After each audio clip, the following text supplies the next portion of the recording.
Hello, this is Falcons Central Radio Show on the Pro Football Central Radio Network. I'm Aaron Freeman, joined by my good friend Scott Karasik, who is, barreling into a bowl of ice cream tonight.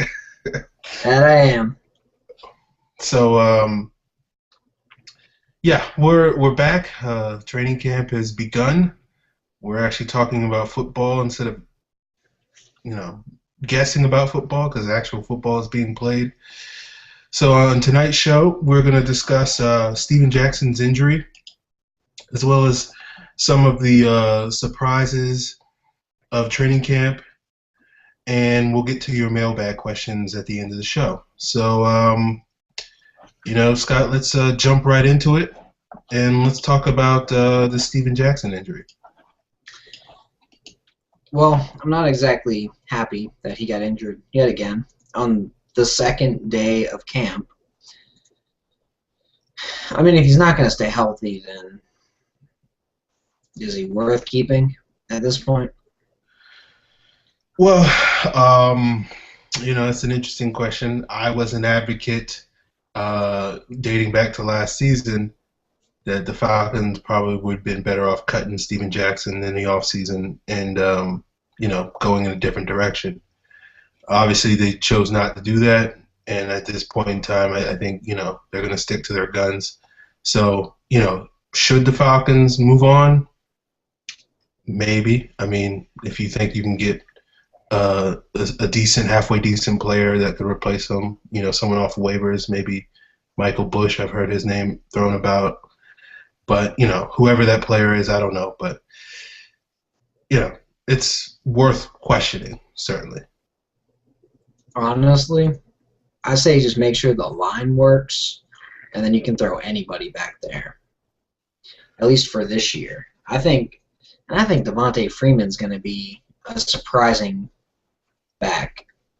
He was the number one guy in Florida State. He was part of a three-man group, including Carlos Williams and James Wilder. And he was easily the best of the three.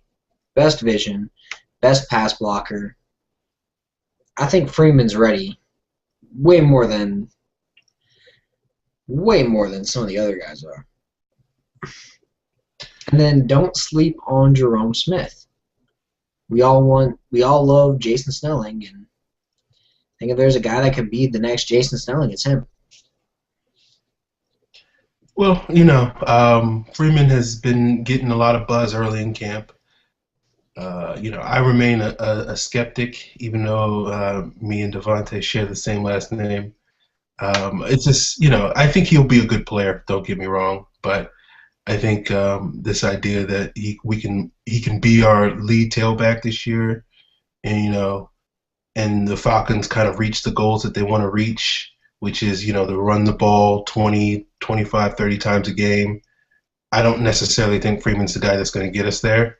But, who knows what happens. But it's just one of those things where I think Freeman can be a good role player for us this year, and maybe he can be, much more than that in 2015 or 2016 or whatever.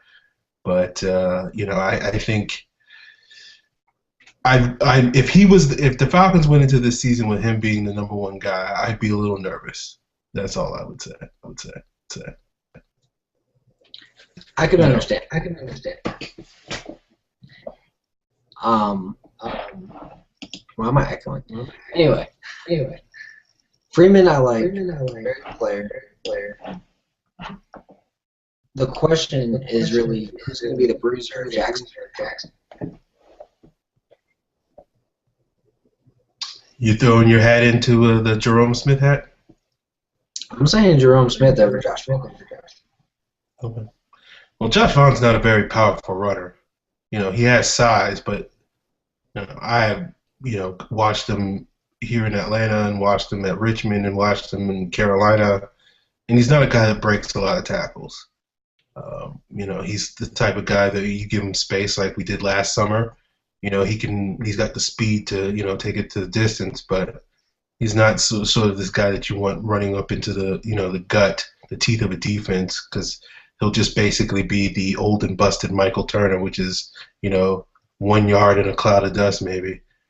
But you know, personally, Jerome Smith does have some Jason Snelling like qualities, but at the same time, I wouldn't put. Again, I wouldn't be that comfortable putting too much into the basket, I guess, of an undrafted rookie to be So that here's the guy. thought: why not fix the offensive line and have Anton Smith be the guy? Well, he has speed. I can say that. I don't know if he can be the type of guy that, when the Falcons are on 3rd and 1 and they need to get a yard, do you trust Anton Smith to be that guy, or do you trust any running back on this roster to be that guy? Because the problem with the Falcons over the last couple of years has been when they've needed a yard, they can't get a yard. Now, a lot of that has been on the offensive line, not necessarily the running backs. Kind of, Turner basically just get him to the line of scrimmage, let him fall forward, he'll get you a yard. But Jackson's kind of that guy right now, and I don't know if there's anybody else on this roster, at least certainly not as proven as Jackson is in that role. So it's a little worrying to me. I don't know. I'm not a fan of. I'm not a fan of the current running back situation right now. It's a bit. How do I put it? It's just not good. There's no power. Yeah. That was something that we talked about in our when we talked about running backs so long ago during the summer when we were doing our positional previews, and it was what happens if Steven Jackson gets injured. You got two quicker, smaller guys in Freeman and Rogers that aren't exactly known for being the sort of pounders that physical and tough run team like the Falcons are expecting to have. And so now Jackson's injured, and I guess one of the questions I have for you, Scott, do you think he'll be back for week 1, or are you a little pessimistic that that he could wind up missing the first couple of games, 2-3 games, maybe even more? I mean, I think he's going to end up on. That's honestly the most realistic situation for him. He's not going to be this great. How do I put this? He's not going to be a guy who's going to be there for another year or two. So why waste having him there the entire time? Just put him on the roster for 5 or 6 games, and that's it. Okay. Well, you want to move on? I think we've talked enough about this Steven Jackson thing. Yeah. We'll find out more information, in a couple of weeks. So, we'll talk about it more as the summer goes on, I'm sure. Oh, but let's talk a little bit about the first few days of training camp. One of the things I wanted to talk about was, I guess, less so than, who's good, who's bad, all that type of stuff. Just kind of what players have sort of come in and you had maybe certain expectations around here, but, at least through the first couple of days of training camp, their performance has been a little bit up here. And I know, at least for me, the one guy who's getting a lot of buzz, or two guys that are getting a lot of buzz, that I point out is, as we discussed, Devontae Freeman. I'm really looking forward to getting to see him in some of the preseason games when, he'll get to go full speed, and we'll really get to see, if all the talk in training camp is up to hype. And the other guys on the other side of the ball, Travian Robertson.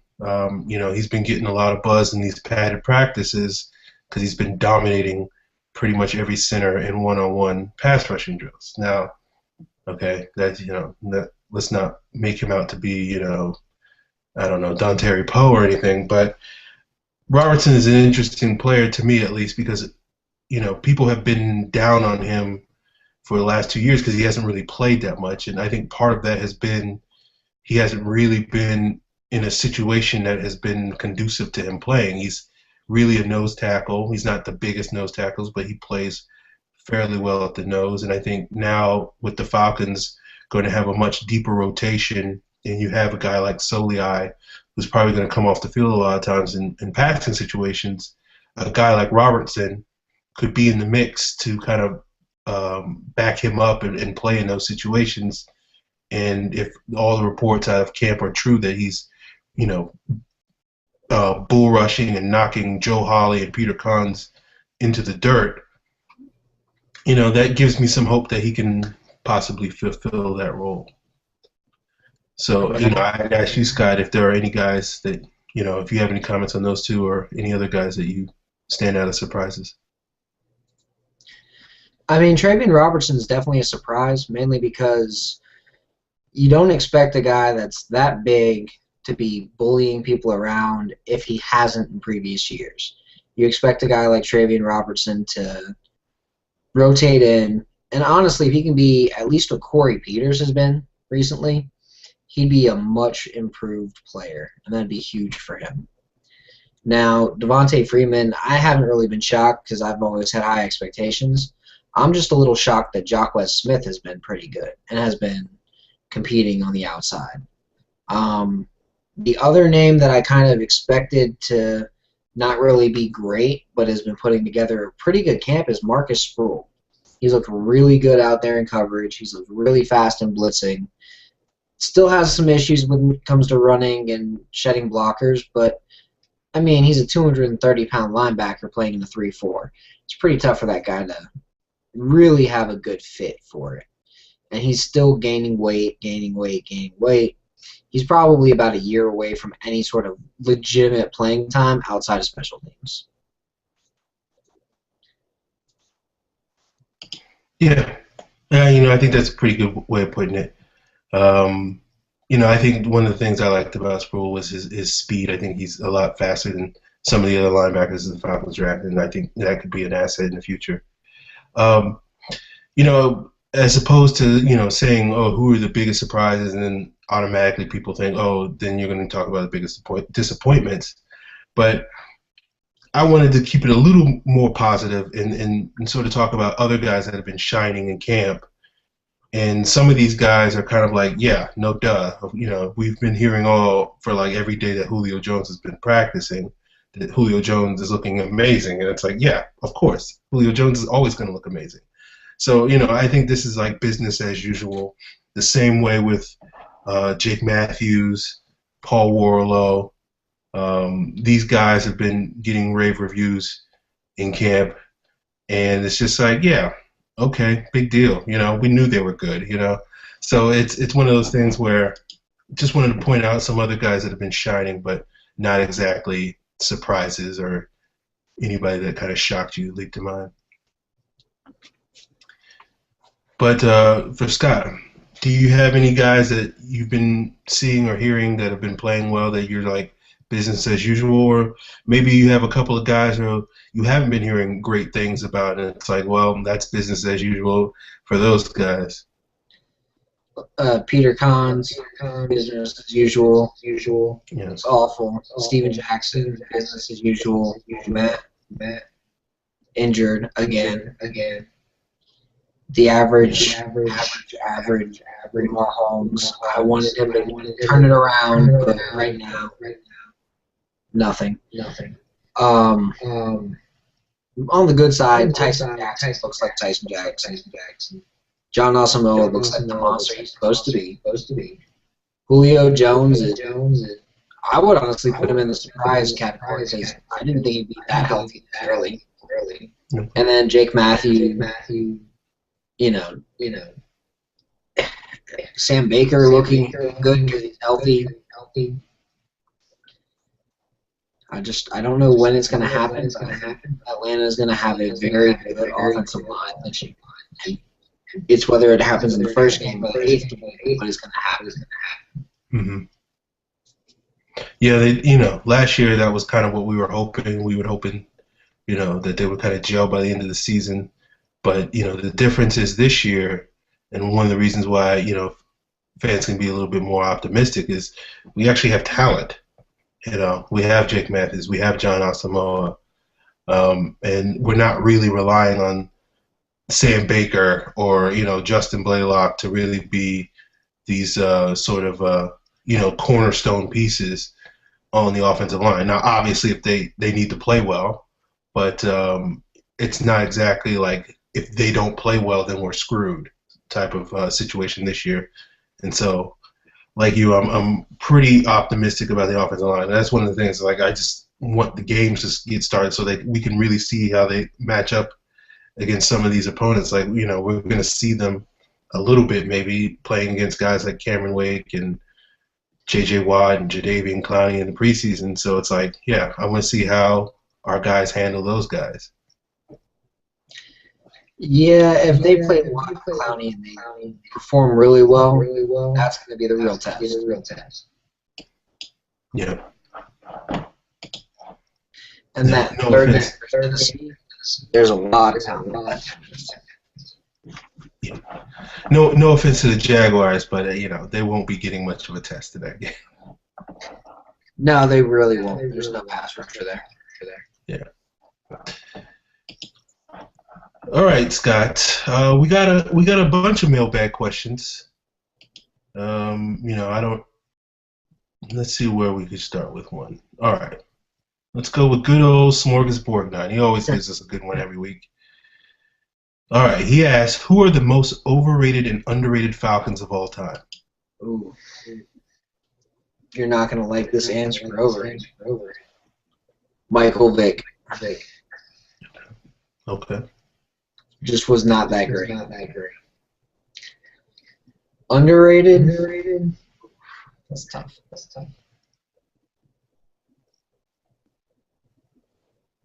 Chris Draft. Okay. Chris Draft. All right, that's a good pick. He was a Pro Bowl caliber linebacker and never got his. Yeah.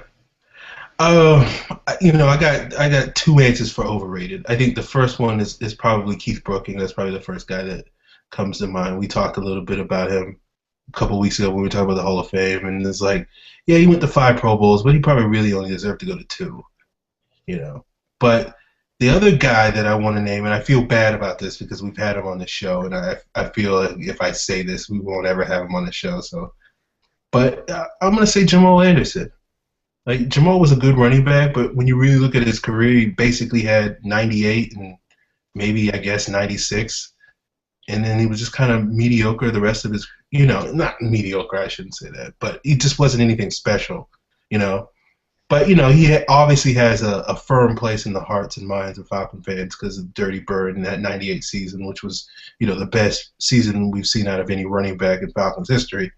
So, he's well deserving of many of the accolades, but as taking his whole career into context, it's not as great as probably that one season was. I look at it this way. From 96 to 98, he was Michael Turner from 2008 to 2010. And then he got hurt and turned into Michael Turner 2012 and on. Yeah. I mean, that's what it is. Oh, my underrated guy. This is a tough one. I'm gonna pick the guy. I'm gonna pick my guy. I'm gonna pick Jonathan Babineau because I still think Jonathan Babineau doesn't get the sort of dude that he deserves. Like I think he's on that level with like Rod Coleman and Travis Hall as far as defensive tackles for the Falcons, and I don't think people really put him on that pedestal as much as they should. So I'm gonna say that. The level that we want Rashid Hageman to get to. Yeah. All right. Devontae Hughes, another regular mailbag questioner. He asks, what impact do you think Stanley Mapanga and Croy can make as outside linebackers? Ooh, well, Mapanga makes the team. Probably more of a special teams guy than anything else. But in the rotation, he could probably be that pass rush specialist. He's coming in. He's rushing the passer. He'll stop the run a little bit. But he's a 3-year program, just like a massive play. His potential long term could be Okay. And then Croy, if healthy, is the linchpin of that defense. He's the one that you either have to round and it's a 4-3, or you have him stand up and cover the tight end. It's a 3-4. You can have it 3-3-5, 2-4-5. If Bierman's on the field, you don't know the real alignment of that defense, and that's a huge thing. Yeah. I think Mapanga. My hope for Mapanga is that he basically makes OC expendable this year as the DPR, that designated pass rusher off the edge. And obviously, we'll see how he performs in the preseason and the summer throughout. But we've heard some good things. And Croy, Croy's going to do what he did 2 years ago, basically, as an outside linebacker. And I think if besides Paul Warlow and guys in the secondary, who's going to probably play the most snaps on defense this year? I think Croy would be a good bet for that, because I think the good thing about Croy, and I think is the best thing about Croy, is his versatility. Like, you can play him at linebacker, right? And you can do all the things that we did 2 years ago when Nolan first got here, drop him in coverage, let him play the run, all that stuff. And then if you want, you can drop him down on defensive line on playing the edge. And Croy, 2 years ago when he was, playing that role on first and second down, was probably our most consistent run defender. And so, to me, you have a guy that in the base can play either defensive end or outside linebacker, depending on the front that the Falcons want to use. And then, obviously, in the nickel, you can rush him as a quarterback and, have him play some coverage. Obviously, that's not his greatest strength, but I think that's one of the reasons why Croy is, such a valuable piece on this defense. And as you said, if he, he'll be the linchpin, I guess, to our success.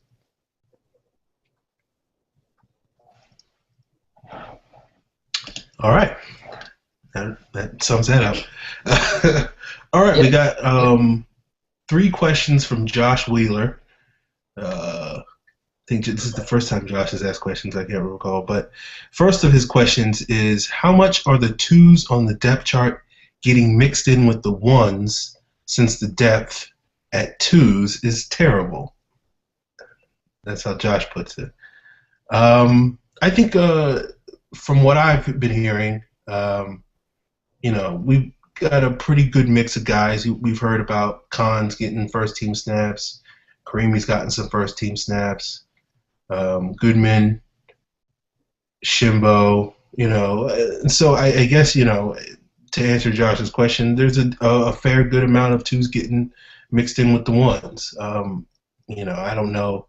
I don't necessarily agree that. Horrible, though.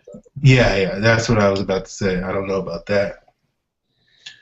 It's way better than it was last year, just from finally getting experience and adding a bunch of talent to the 1. Yeah, you got to remember, a lot of the guys that are going to be 2s this year were starters last year. Collins, Holmes, Douglas. OC's not really going to be technically a starter. That's a positive, right? I don't necessarily think our 2s are terrible. I mean, we could use some help in certain positions, but that you can say that about any team. So the less you try to have OC stop the run, the better your team's going to be. Yeah. All right, Josh's second question. Speaking of OC, where are the Falcons realistically going to expect any pass rush to come from? Muddling up the middle with the big fatties, and then having the manufactured blitz come in and knock the quarterback down. Okay, well, there it is. I don't have anything else to add to that. Yeah, sure. Let's go with that. All right, Josh's third and final question. Apparently, Josh wasn't in a good mood today when he wrote these questions. How bad is the left side of the line going to be this year? It all depends on Sam Baker's health. If Baker's hurt, probably better than it would be if Baker's healthy. Because I trust Jake Matthews way more than I trust Sam Baker this year. I think from left tackle to right guard, the Falcons are pretty much set. I think from at right tackle, the question is whether Jake Matthews is the guy or whether Lamar Holmes is the guy. Okay. Well, I don't think the left side is going to be bad. I think, what you can expect from Baker and Blaylock is probably what we've gotten most of the last 6 years, which is average play. I wouldn't call average bad. I mean, I guess, compared to the 49ers left side, yeah, of course, Baker and Blaylock compared to Staley and Ayupati are terrible, but, I wouldn't say our left side is going to be bad this year. I think they'll be average. That's what Baker was in 2012. That's what Blaylock was in 2012, and it was better than average last year. So, even if Baker isn't what he was in 2012 and Blaylock is what he was last year, then it balances out and you get an average left side. The strength of the Falcons' offensive line is going to be the right side this year. And then when Matthews moves over to the left side next year or whenever, then it'll be the left side. Wherever Jake Matthews is, that's where you run the ball. I think they've got Jake Matthews and Tyron Smith plan. Start him at right tackle free. Let him get used to the NFL. Then flip him to the left side, and everybody's good to go. Yep. All right. Our good friend Ben Graysbrook, he asks, which two are most likely to happen? And he gives us 3 options: 6 wide receivers, 6 cornerbacks, or 5 running backs. I'm just going to pick one because I don't think one of those 3 things happen. And I think it's 6 wide receivers. You say 6 wide receivers won't happen or will happen? I would say that's what will happen. Okay. Just want to be clear. Because you got Drew Davis, you got Devin Hester, Douglas, and of course White and Joe. And then there probably will be a 6th guy there who can play receiver and play a lot of special teams. I think they view Hester as kind of like that Antonio Smith running back, lining up back there. And I don't see Antonio Smith getting a lot of reps. And then at running back, you'll have a pounder. You'll have the gunner, Smith. You'll have Freeman and Roger. Now, the pounder's probably going to be Steven Jackson. If Jackson's on pup, then someone else is going to get hit that spot. Okay. Yeah, I would say 5 running backs. From when I predicted the roster before the camp started, I had 4 running backs. I didn't have a fullback, so I'd say the other 2 are the most likely to happen then, based off of that, 6 corners and 6 wide receivers. I think we'll keep 6 wide receivers. I think Bernard Reedy might be that 6th guy, and I think it's a toss-up between Drew Davis and Courtney Roby, who will be that 5th guy behind Hester, Douglas, White, and Jones. And I think we could see all 6 corners getting kept, with McLean, Wilson, and Arenas all making the team, along with Ricardo Allen, obviously behind Trufant and Alford. And, if you had asked me a week ago, I probably wouldn't have said that. But, Wilson's getting a lot of reps. I can't really, fathom the world where Bobby McLean gets cut by the Falcons. So I think that might mean that Arenas might be the guy biggest on the bubble. But, we'll see. I think we could wind up keeping all 6 of those guys. All right, Scott. As you chew, I will ask you our final mailbag question. It's from our good friend Steve in Brooklyn. Steve asks, what does Josh Vaughn need to do from here on out in order to make the 53-man roster? Drastically improve on special teams and look like a pounding running back like Jason Snell. Basically, he needs to trade his helmet Snelling possesses body and will make the roster. Okay. I'd like to see that body switch movie. We'll have yeah. But yeah, I think it's special teams. Really, it really is. It's not like Vaughn can't play special teams because he did it in Carolina, but for some reason, any opportunity he had in last preseason and during the regular season to play on special teams, he either missed a block that led to a almost a block punt, or he whiffed on the tackle that led to a big return. And so it's like, okay, you just keep messing up every time you're on special teams. And obviously that's what's kept Antone Smith around for the last 5 years, is basically because he's a beast on special teams, and he's arguably like the second best dude on the team.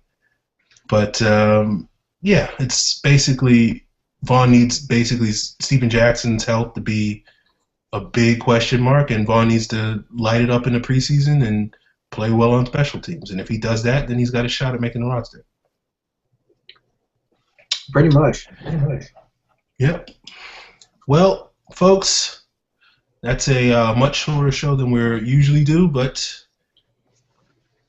Scott had to eat his ice cream, so that's how we're going to do it. You can hit me up on Twitter. I'm at FalcFans. Scott is at Scott Karasik. If you're watching this or listening to this, then be sure to follow the show on Twitter at Falcons PFC. We will answer your mailbag questions next week. Get those in.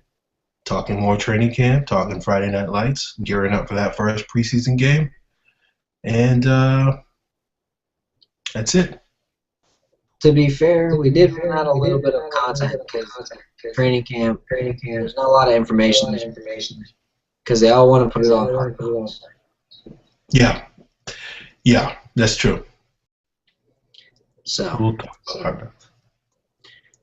What we'll say is good night for the week. We'll see you next Tuesday. And then go Falcons. Rise up.